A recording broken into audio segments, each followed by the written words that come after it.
Shalom jemaat CLC yang terkasih, dimanapun Bapak Ibu Saudara berada saat ini, kami berharap Bapak Ibu Saudara dalam keadaan yang luar biasa, sebab kita punya Allah yang luar biasa yang selalu menyertai kita. Meskipun kita harus ibadahnya online lagi, tapi kita percaya tidak ada batasan, tidak ada yang mampu membatasi kuasa Tuhan yang luar biasa. Mari kita siapkan hati kita mulaikan ibadah pada pagi hari ini. Mari kita satu dalam doa. Bapa, kami mengucap syukur buat hari yang baru, buat minggu yang baru. Kami boleh melewati hari-hari kemarin bukan dengan kekuatan kami Tuhan, tapi karena Engkau yang beserta dengan kami Tuhan. Kami mau memasuki minggu yang baru Tuhan. Kami tidak mau sendiri, tapi kami perlu Tuhan untuk menuntun kami, membimbing kami Tuhan dengan kasih-Mu, dengan rancangan-Mu yang terbaik untuk setiap kami. Kami mau siapkan hati kami. Kami mau memuji, memuliakan Engkau, Allah yang setia, Allah yang selalu beserta dengan kami, Allah Immanuel. Terima kasih Tuhan.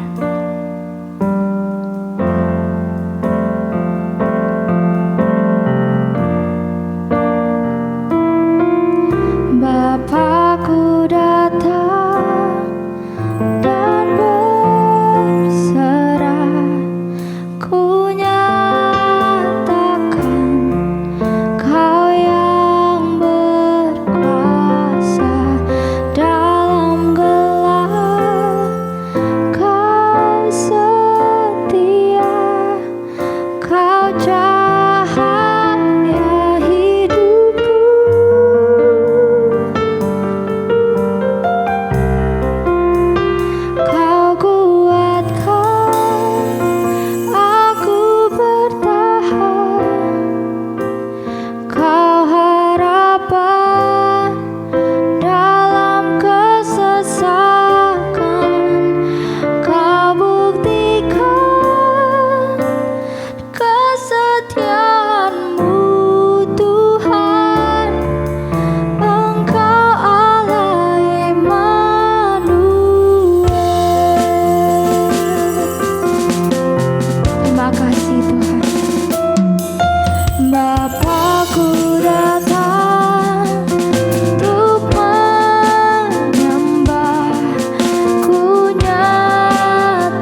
buktikan kesetiaan-Mu Tuhan. Engkau Allah Immanuel, Kau kuatkan aku bertahan, Kau harapan dalam kesesatan, Kau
kasih Tuhan.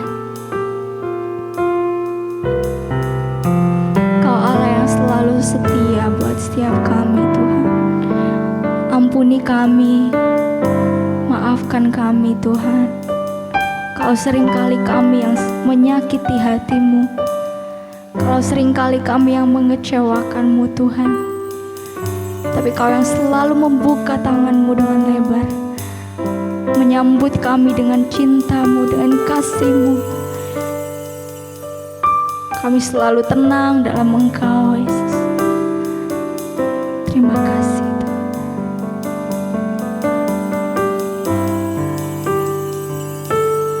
Mengalir kuasa dari tempat maha tinggi, Bapa kekal mulia, Kau hadir di sini, memulihkan hati, menyembuhkan yang terluka. Ku kan tenang bersama-Mu Bapa. Mari sama-sama kita angkat pujian ini. Bapa, Kau mendengar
sungguh baik Tuhan. Makasih Yesus, Kau Allah yang setia bagi setiap kami. Kau tunjukkan kasih setiamu, Kau menyediakan yang ku perlu. Kau setia, Kau mulia, dulu, sekarang, dan selamanya. Kau tunjukkan kasih setiamu, Kau menyediakan yang ku perlu. Kau setia, Kau mulia, Bapa, Kau setia.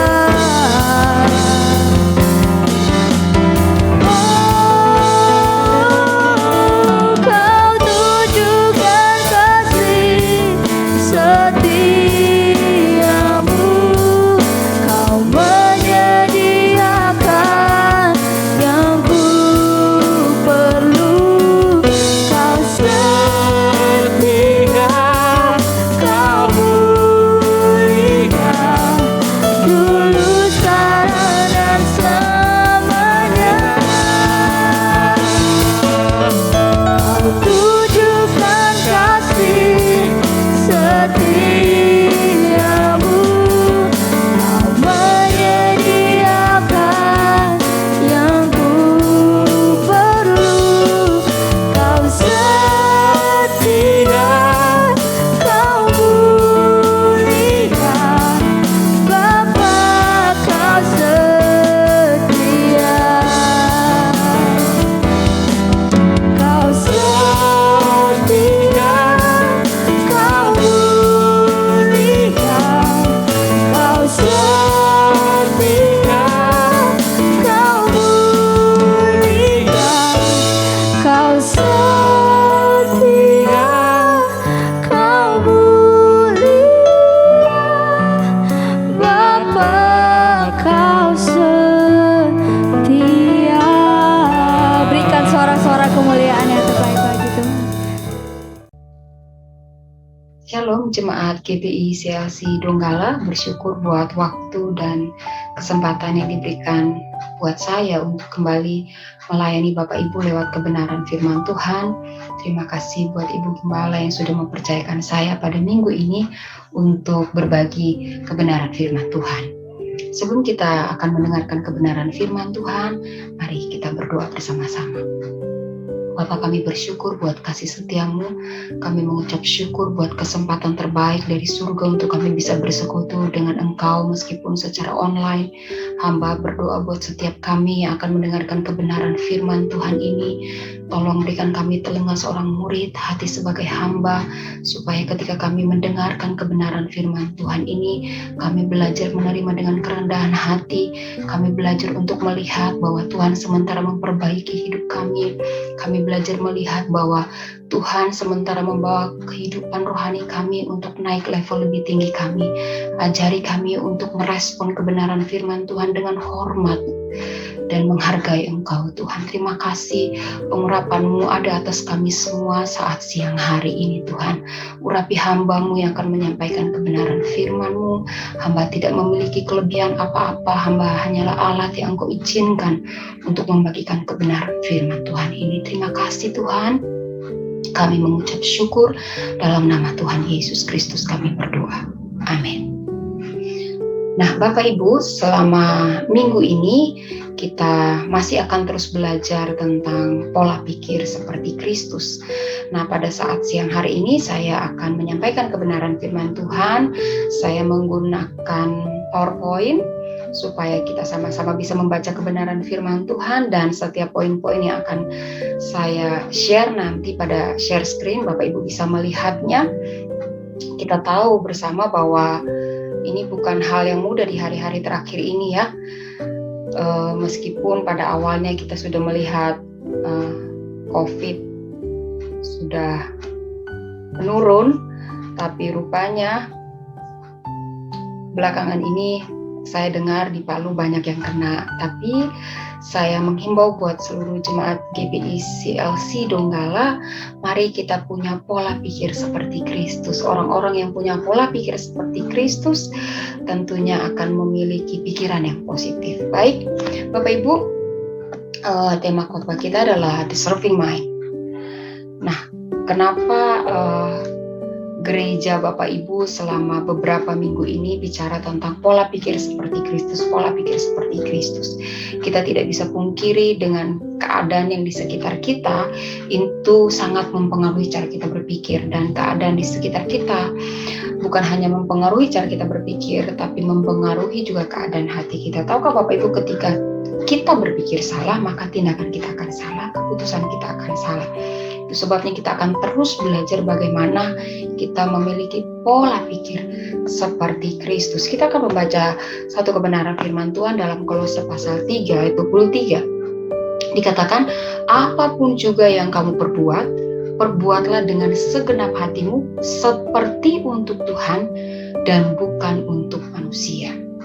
Ayat ini seringkali menjadi quote, dan ayat ini menjadi ayat yang seringkali kita lihat ketika ada camp pelayan atau retreat pelayan, atau taruhlah mungkin ada seminar. Ayat ini sering ditaruh di brosur, di modul-modul juga. Tapi kita akan belajar sama-sama gali kebenaran firman Tuhan ini lebih dalam lagi. Dikatakan, apapun juga yang kamu perbuat, perbuatlah dengan segenap hatimu. Kita harus menarik garis yang sangat tegas. Apa yang kita perbuat, apa yang kita lakukan, bukan hanya bicara tentang pelayanan. Bagaimana cara kita bersikap ketika kita melakukan perbuatan-perbuatan itu, dibilang harus dilakukan dengan segenap hati. Dan bukan hanya segenap hati saja, tapi dibilang seperti untuk Tuhan dan bukan untuk manusia. Bapak Ibu perhatikan ayat ini dengan sangat jelas sekali menunjukkan bahwa perbuatan yang kita lakukan sehari-hari itu harus atas dasar hati yang benar-benar utuh. Dan dibilang di sini segenap hati seperti untuk Tuhan. Oke, sekarang kita lihat di lapangan dulu ya. Kalau misalnya pelayanan dulu waktu saya di sekolah Alkitab, kalau misalnya udah dijadwalin nih, oh minggu depan si A yang mau khotbah gitu. Nah selama 1 minggu tuh teman saya tuh bisa jaga sikapnya manis banget gitu. Terus nanti kita senggol-senggol, kenapa sih teman-temanan jadi manis? Iya, mau jaga urapan, kan mau pelayanan. Jadi perbuatannya itu kalau kita lihat sangat enak sekali dan menenangkan. Biasanya urak-urakan, biasanya bawel, teriak-teriak, pokoknya kayak nggak dia banget gitu. Kita udah tahu, oh karena dia mau pelayanan. Nah tapi kalau kita melihat kebenaran firman Tuhan ini, sebenarnya bukan saat kita pelayanan aja. Apa yang kita buat, dasar kita itu untuk Tuhan. Dan saya percaya perbuatan-perbuatan yang didasari untuk Tuhan tidak akan membuat kita jatuh di dalam dosa, tidak akan membuat kita mencuri kemuliaan Tuhan, tidak akan membuat kita jadi sombong, karena kita tahu dasarnya untuk Tuhan, bukan untuk manusia. Dan kalau dasarnya untuk Tuhan, ketika saudara mengerjakan sesuatu dan saudara menerima kerugian, saudara tidak mendapatkan apa-apa, hati saudara akan tetap utuh. Karena kenapa? Kita tahu itu untuk Tuhan. Kita nggak bisa pungkiri, banyak kali kita kecewa dengan orang-orang di sekitar kita, banyak kali kita kecewa dengan hamba Tuhan, banyak kali kita kecewa dengan orang tua, banyak kali kita kecewa dengan partner kerja kita. Saya juga tidak bilang bahwa kita tiba-tiba langsung bisa jaga hati begitu dengan orang-orang di sekitar kita. Tapi banyak kali kita kecewa ketika kita sudah melakukan yang terbaik. Kita berharap orang itu misalnya memberikan benefit yang seharusnya kita terima gitu. Tapi kita nggak terima, karena muncul sakit hati, muncul kekecewaan, muncul yang namanya tahu gitu gue gak buat deh. Saudara tahu belakangan ini saya lagi diajarin Tuhan untuk memiliki sikap hati yang baik. Kita akan sama-sama belajar.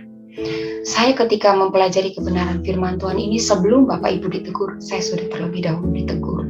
Seperti untuk Tuhan, Des, bukan untuk manusia. Nah, kita akan belajar apa itu seperti untuk Tuhan. Nah, kita lihat dalam Kolose pasal 3 ayat 22 dibilang, "Hai hamba-hamba, taatilah Tuhanmu yang di dunia ini dalam segala hal. Jangan hanya di hadapan mereka saja untuk menyenangkan mereka, melainkan dengan tulus hati karena takut akan Tuhan."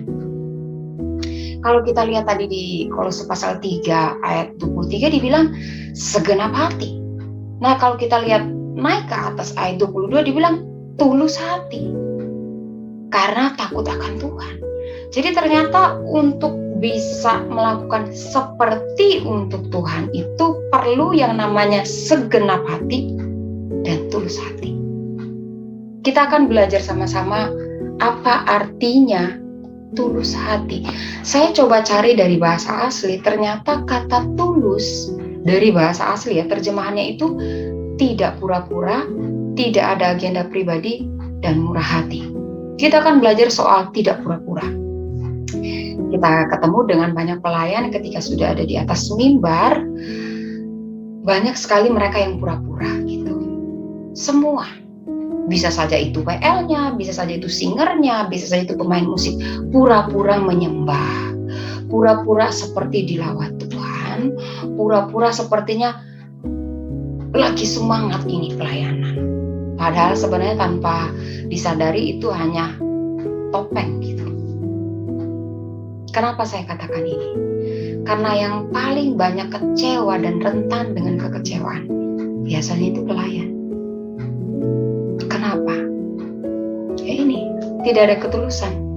Adanya pura-pura. Ya bukan cuma pelayan juga, banyak juga jemaat yang pura-pura gitu. Pura-pura baik, pura-pura nyapa, pura-pura ramah gitu. Padahal sebenarnya nggak pengen nyapa, padahal sebenarnya nggak baik gitu. Lagi dongkol, lagi nggak suka gitu. Dan ada juga orang yang pura-pura bahagia. Tapi kalau kita mau jadi orang yang tulus, kita belajar untuk tidak pura-pura. Nggak pura-pura baik.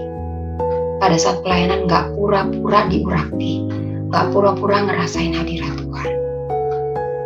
Dan yang berikut dikatakan tidak ada agenda pribadi. Ketika orang yang melayani dengan ketulusan hati, mereka tidak punya kepentingan pribadi di pelayanan itu. Artinya begini, ketika mereka melakukan, entah mereka nyapu, entah mereka bersihin toilet, mungkin cek sound system, rapiin mixernya, benerin alat musiknya, semua kalau tidak ada agenda pribadi, mereka akan melakukan dengan segenap hati. Saya perhatikan orang-orang yang melakukan pekerjaan Tuhan atau pekerjaan di dunia kerja, saya juga pernah kerja dulu, orang-orang yang memang tulus, itu tidak ada kepentingan pribadi ketika mereka kerja. Jadi begitu ada orang-orang tertentu yang mau memasukkan agenda pribadi, mereka bisa bersikap tegas.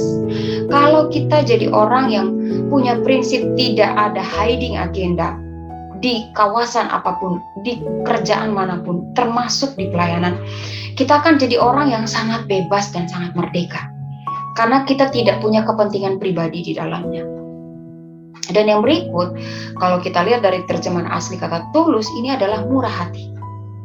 Orang yang tidak pura-pura, orang yang tidak punya agenda pribadi atau kepentingan di dalam satu kegiatan atau satu komunitas, orang ini sangat murah hati.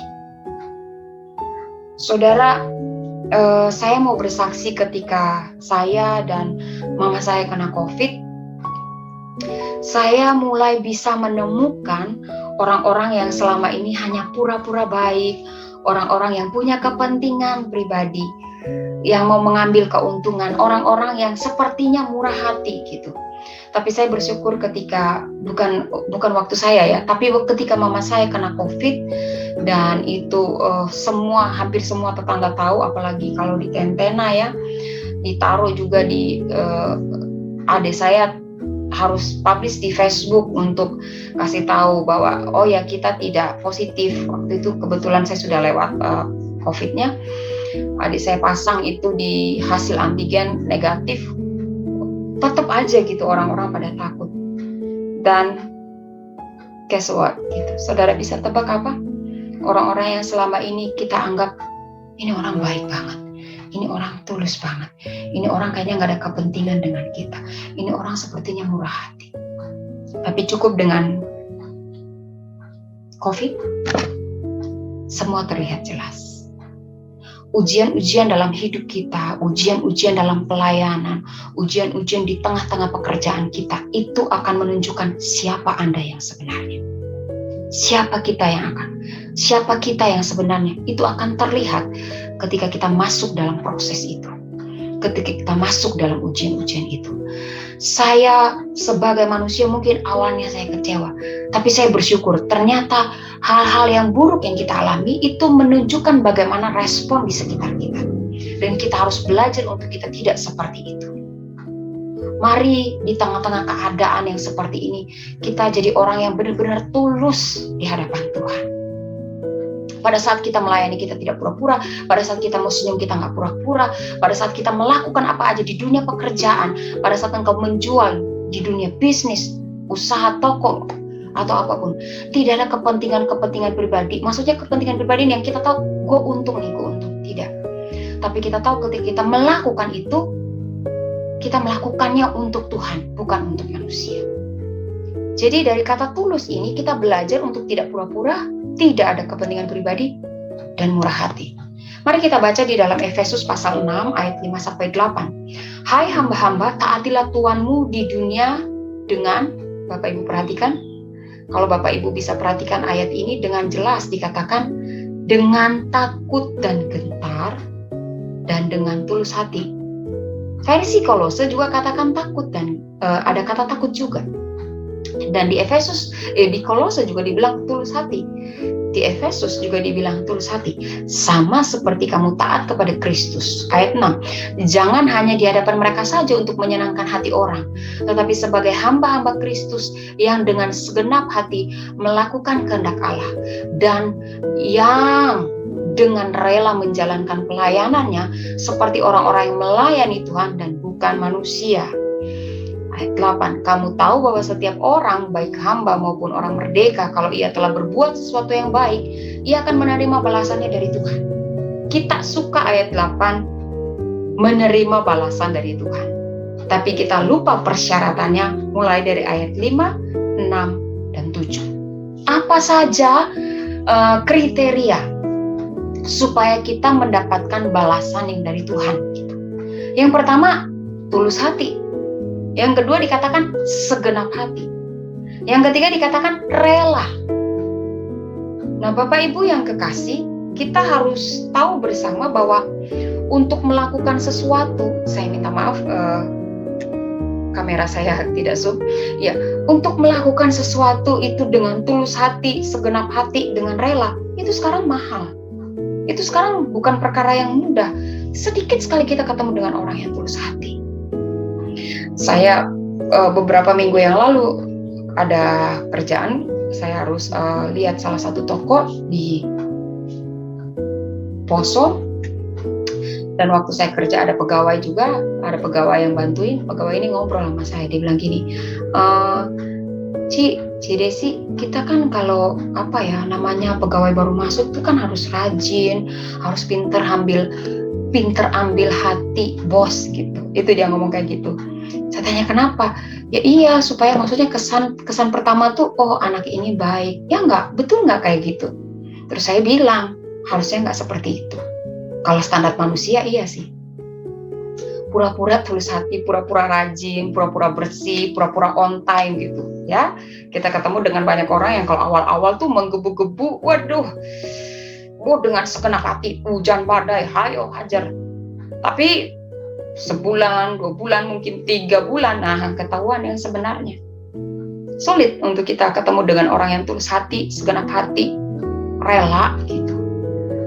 Tapi saya mau bagi buat kita semua, mari seluruh jemaat CLC Donggala, kita jangan hanya jago berdoa, kita hanya jangan jago pelayanan, kita jangan jago menabur, Kalau tidak ada ketulusan hati, tidak segenap hati, tidak dengan kerelaan hati, semuanya itu bercacat, bernoda di hadapan Tuhan.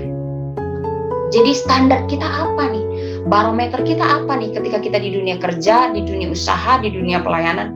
Barometer kita adalah untuk Tuhan, bukan untuk manusia. Saya percaya ketika Bapak Ibu melakukan segala sesuatu dan kita ingat Tuhan,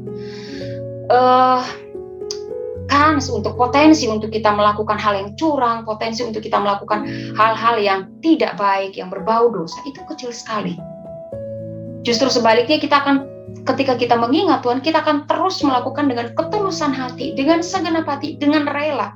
Dan orang-orang yang melayani dengan ketulusan hati, segenap hati, dan rela, orang-orang ini adalah orang-orang yang berjiwa besar.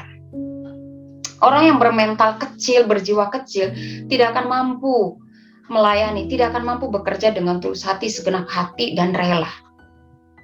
Kenapa seperti itu? Ya karena mereka berharap dapat sesuatu dari manusia. Tapi kita tidak mengharapkan dari manusia. Kita mengharapkan dari Tuhan. Dan kita tahu persis Tuhan kita bukan Allah yang berhutang. Ketika kita melakukan semuanya itu dengan tulus hati, segenap hati, dengan rela, balasan itu pasti dari Tuhan. Dan Bapak Ibu kalau perhatikan di ayat 8, orang yang tulus hati, segenap hati, dan rela, itu adalah orang yang sudah melakukan hal yang baik. Dan hanya orang yang melakukan sesuatu yang baik akan menerima balasannya dari Tuhan. Makanya Daud berkata, dia bilang, Tuhan memperlakukan aku sesuai dengan kebenaranku. Bagaimana cara kita berlaku, seperti itu juga Tuhan berlaku dalam hidup kita. Kita lihat pada poin berikutnya, dibilang takut Tuhan. Nah, saya coba, takut Tuhan itu apa? Ternyata setelah saya lihat bahwa takut Tuhan adalah sikap yang menghormati dan taat. Orang-orang yang takut Tuhan itu adalah orang-orang yang punya etika tinggi, beretika tinggi. Orang takut Tuhan ya. Dan orang-orang yang takut Tuhan, cara dia berinteraksi di sekitarnya itu juga menghormati, menghargai. Kita tidak bisa melayani Tuhan dan berharap Tuhan memberkati kita dengan pengurapan kalau tidak ada sikap menghormati. Orang-orang yang menghormati Tuhan adalah orang-orang yang menghormati juga sesamanya. Kita nggak bisa bilang gini, oh saya hormat dong sama Tuhan, tapi tidak hormat dengan sekitar, tidak ada etika gitu. Kalau orang Jawa bilang tidak ada tata krama yang baik. Dan orang yang takut Tuhan ini adalah orang-orang yang taat. Tahukah Bapak Ibu, orang yang taat adalah orang yang tulus hati. Orang yang taat adalah orang yang rela. Orang yang taat adalah orang yang melakukan segala sesuatu dengan segenap hati. Jadi kalau mau bisa nggak ketulusan dipisahkan dari ketaatan? Nggak bisa. Itu akan berjalan berbarengan. Dan orang-orang yang memiliki sikap menghormati dan taat, ini nggak minta dihormati. Kenapa mereka nggak minta dihormati? Kenapa mereka nggak minta dihargai? Sebab mereka tahu mereka melakukan untuk Tuhan, bukan untuk manusia.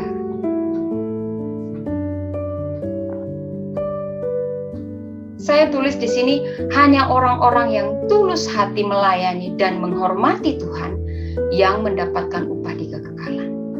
Pastikan jangan sampai apa yang kita lakukan selama ini itu menjadi kutuk. Kalau itu menjadi kutuk, kita nggak dapat bonus dari kekekalan. Saya bersyukur ketika saya membaca kebenaran firman Tuhan ini, saya ketemu gitu di Efesus bahwa oh iya, orang tulus, orang melakukan dengan segenap hati, orang yang melakukan dengan kerelaan, mereka lah yang berhak mendapat upah di kekekalan. Jangan klaim upah kekekalan, jangan minta upah kekekalan kalau kita tidak belajar untuk tulus, kalau kita tidak belajar dengan segenap hati, kalau kita tidak belajar untuk rela hati. Mari miliki mental seperti ini. Bapak Ibu, ayat-ayat ini baik Kolose maupun Efesus adalah ditulis oleh seorang Rasul Paulus, dan kita tahu persis Paulus bagaimana surat-suratnya banyak mengajarkan kita untuk keserupaan dengan Kristus, kodrat ilahi. Kalau kita mau punya pola pikir seperti Kristus, mari di hari-hari terakhir ini, di dunia yang begitu egois, kita mau jadi orang-orang yang tulus, kita mau jadi orang yang rela hati, kita mau jadi orang yang melakukan segala sesuatu itu dengan segenap hati. Kita tidak bisa punya pola pikir seperti Kristus. Kita tidak bisa melayani kalau kita tidak belajar untuk tulus, kalau kita tidak belajar untuk segenap hati, kalau kita tidak belajar untuk rela. Kita lihat poin berikutnya. Bagaimana keadaan hati dan sikap Anda terhadap sekeliling belakangan ini? Apakah minta dilayani? Atau istilahnya yang seringkali kami pakai di kantor, ngebosi gitu. Kalau ada apa-apa, nggak minta tolong, itu tuh ambilin gitu. Nggak pakai minta tolong, nggak pakai permisi, anu. Orang yang punya nama juga cuma di anu atau hey gitu. Saya percaya orang-orang yang pengen memiliki pola pikir seperti Kristus atau pelayan-pelayan yang sebenarnya tulus hati melayani, nggak akan seperti ini. Nggak akan. Tidak akan. Orang-orang yang tulus hati, orang-orang yang melayani dengan segenap hati, orang-orang yang hidup dengan kerelaan hati yang tinggi, mereka nggak minta dilayani. Mereka justru pengen melayani. Ada salah satu quote yang saya dapat ketika waktu saya kuliah dulu di salah satu camp pelayan, dibilang ketika kita melayani itu adalah satu kehormatan. Nah, dunia menganut paham begini, orang yang dilayani itu adalah orang terhormat. Kalau kita lihat dari versi Alkitab, justru sebaliknya. Orang yang terhormat adalah orang yang melayani. Ya, itu versi kebenaran firman Tuhan. Tapi kalau versi dunia, orang yang dilayanilah yang terhormat. Tapi kita tidak seperti itu. Yang melayani itu yang terhormat, dikatakan Tuhan. Jadi ketika kita melakukan hal kecil saja, misalnya latihan musik terus ada pulpen atau kertas agak jauh, itu ngana, coy itu pulpen, coy itu kertas gitu. Tapi kalau pelayan Tuhan yang punya hati yang tulus, dia nggak akan seperti itu. Saya ketemu dengan pelayan-pelayan Tuhan yang jago memang di mimbar, jago banget. Wah, udah kalau di kacamata dunia udah hormat banget angkat topi saya. Tapi secara karakter cacat. Karena apa? Selalu minta dilayani. Selalu minta dinomorsatukan. Selalu minta diprioritaskan, diutamakan. Nah, ini jangan sampai ada ya penyakit ini di kita. Minta dilayani. Yang berikut, tersinggung jika tidak mendapat pengakuan atau apresiasi. Jadi kalau misalnya enggak, ya saya soalnya berani ngomong ini karena saya juga terlibat pelayanan, saya juga pernah di dunia kerja, di marketplace juga iya. Saya nggak bisa pungkirin penyakit ini hampir semua orang bisa kena gitu. Kalau tidak ada pengakuan, tidak ada apresiasi tuh kayak, aduh lemes banget. Kenapa sih kalau kantor-kantor tuh setiap pagi ada briefing? Itu kenapa?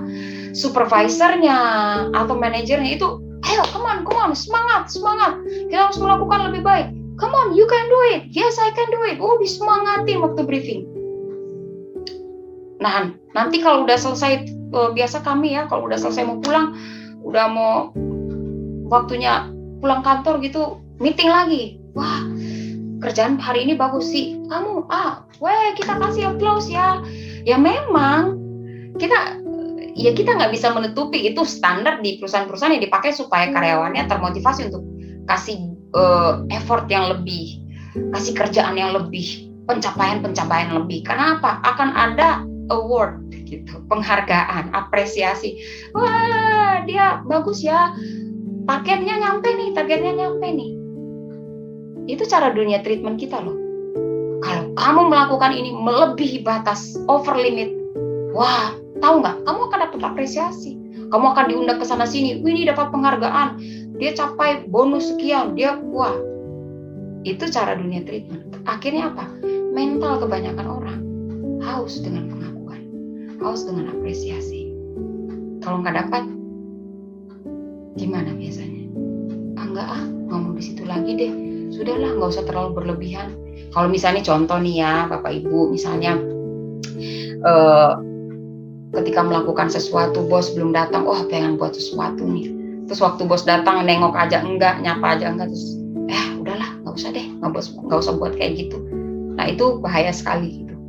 Berarti kita dasarnya bukan untuk Tuhan. Hidup paling saya bilang paling enak itu kalau kita melakukan segala sesuatu untuk Tuhan. Kenapa? Ketika kau dikecewakan, kan balik lagi, iya ya, kan bukan untuk manusia, tapi untuk Tuhan. Nggak dapat apresiasi. Kalau ingat, untuk Tuhan, iya ya. Dan kalau ingat untuk Tuhan, kita nggak pengen dilayani, kita justru pengen melayani. Siapa sih yang kita teladani? Dunia ini, bos di sekitar kita, jangan sampai.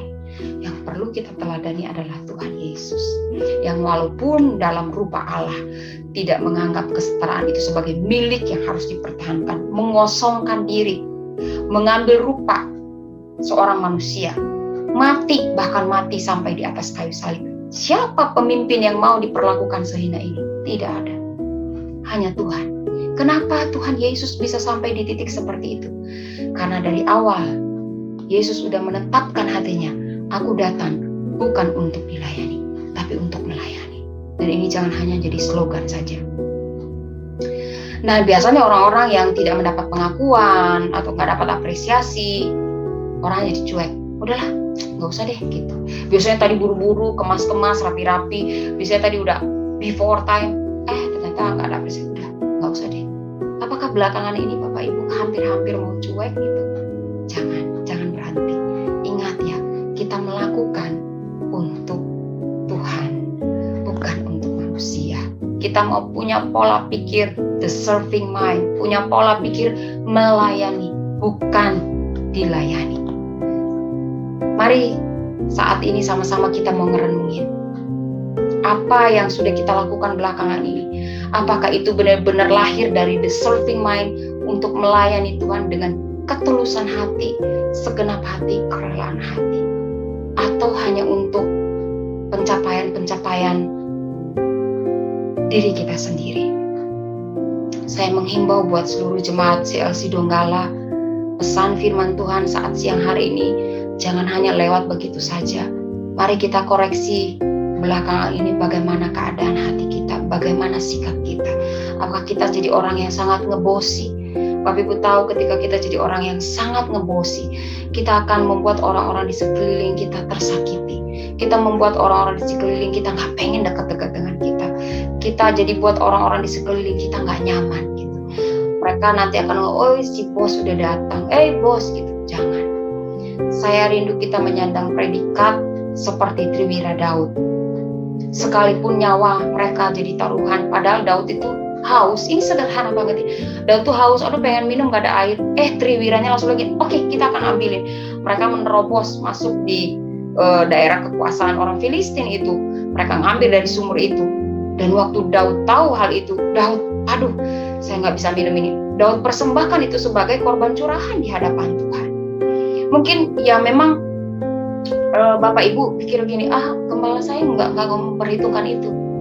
Mungkin gembala nggak memperhitungkan, tapi Tuhan memperhitungkan. Saya punya prinsip begini, lebih baik diperhitungkan Tuhan daripada diperhitungkan manusia. Sebab upah di dunia itu sementara. PK yang kita terima itu sementara. Tapi yang di kekekalan yang kita tabur itu selama-lamanya. Dan Triwira ini saya tahu bukan sembarang orang. Mereka adalah orang-orang yang dididik oleh Daud. Seorang penyembah, seorang true worshiper. Mereka tahu ketika mereka melakukan itu bukan hanya untuk Daud, untuk raja mereka. Tapi mereka melakukan itu seperti untuk Tuhan dan bukan untuk manusia. Orang-orang yang memiliki pola pikir the serving mind adalah orang-orang yang tahu bahwa perbuatan-perbuatan yang mereka lakukan bukan ditujukan kepada manusia dan ditujukan kepada Tuhan. Dan kalau kita tahu itu kita tujukan kepada Tuhan, tentunya kita akan melakukan dengan segenap hati, dengan ketulusan hati, dengan kerelaan hati. Dan perbuatan baik kita ini akan mendapatkan upah di kekekalan. Puji Tuhan, saya berharap dengan penyampaian kebenaran firman Tuhan saat siang hari ini, kita sama-sama mau belajar, bertobat, kita mau sama-sama dikoreksi oleh Tuhan, supaya di masa-masa dunia yang begitu cuek ini, seenggaknya masih ada beberapa orang hidup dalam ketulusan hati, tidak pura-pura, tidak punya kepentingan sendiri, dan tidak cuek. Adalah orang-orang yang menghormati Tuhan dan orang-orang yang murah hati.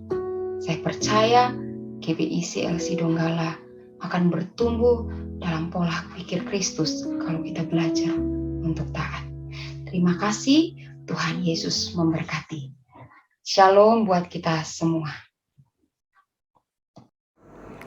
Puji Tuhan, mari kita semakin giat lagi melakukan pekerjaan Tuhan. Lakukanlah segala sesuatu seolah-olah untuk Tuhan. Bukan kita mengejar upah manusia, tetapi kita tahu kita sudah mendapat upah lebih dulu dari Tuhan, yaitu upah keselamatan. Mari kita satu dalam doa. Terima kasih Bapa untuk kebenaran firman-Mu yang kami boleh terima hari ini. Kami percaya firman-Mu itu adalah Engkau sendiri yang datang bagi kami. Berkat Tuhan tercurah bagi hamba-Mu yang Kau sudah percayakan melayani hari ini. Kembalikan pengurapan baru atas hidupnya. Bapa, kami berdoa untuk semua umat-umat Tuhan, semua yang menyaksikan tayangan hari ini. Kebenaran firman-Mu itu menjadi benih dalam roh kami yang akan memimpin kami, menuntun kami untuk kami melakukan segala sesuatu. Dimulai dari hal kecil, kami akan lakukan seolah-olah untuk Tuhan. Kami akan belajar setia dari perkara kecil, karena janji-Mu kami akan bertemu, berjumpa dengan perkara yang besar pada waktu kami belajar setia. Terima kasih Bapa, kami berdoa buat umat-umat Tuhan yang dalam keadaan sakit. Tuhan jamah mereka di pembaringan mereka. Tuhan jamah mereka dalam kesesakan mereka. Oleh bilur-bilur kuasa darah Yesus, mereka dijamah Tuhan, disembuhkan oleh Tuhan. Mereka yang mengalami pergumulan masalah dalam hidup mereka, Tuhan kiranya lawat mereka, hadir dengan kekuatan-Mu, hadir dengan firman-Mu yang mengingatkan akan setiap janji-janji dan perkataan-Mu Bapa. Dan biarlah mereka akan melihat kemenangan demi kemenangan pada waktu kami belajar untuk percaya sungguh-sungguh akan perkataan firman-Mu. Berkati semua kami pada hari ini, memasuki minggu yang baru. Kami akan berjalan di dalam tuntunan kuasa Roh-Mu yang kudus. Allah Immanuel yang akan menyertai kami. Dan kami tahu sepanjang minggu yang baru ini, kami dikelilingi oleh kemurahan tanpa batas. Kau akan pertemukan kami dengan orang-orang yang tepat dalam waktu yang tepat. Dan kami tahu Tuhan, janji Tuhan terpenuhi bagi kami. Kemuliaan bagi nama Tuhan. Berkati semua umat-umat Tuhan yang sudah menabur, bahkan mereka mengembalikan milik Tuhan. Kami percaya lumbung-lumbung mereka tidak akan pernah berkekurangan segala yang baik. Bapa, di akhir ibadah ini kami mau angkat tangan kami untuk terima berkat Tuhan. Tuhan yang memberkati kehidupan-Mu pribadi, rumah tangga, keturunanmu, seisi rumahmu, usaha pekerjaan, kuliah, sekolahmu, segala sesuatu yang kau kerjakan, pertumbuhan imanmu semakin kuat, semakin mengalami peningkatan-peningkatan di dalam nama Tuhan Yesus. Mulai saat ini sampai Tuhan Yesus datang pada kali yang kedua. Dalam nama Tuhan Yesus, yang percaya terima berkat Tuhan bersama katakan amin. Puji Tuhan, selamat berhari Minggu, selamat menikmati kemurahan Tuhan.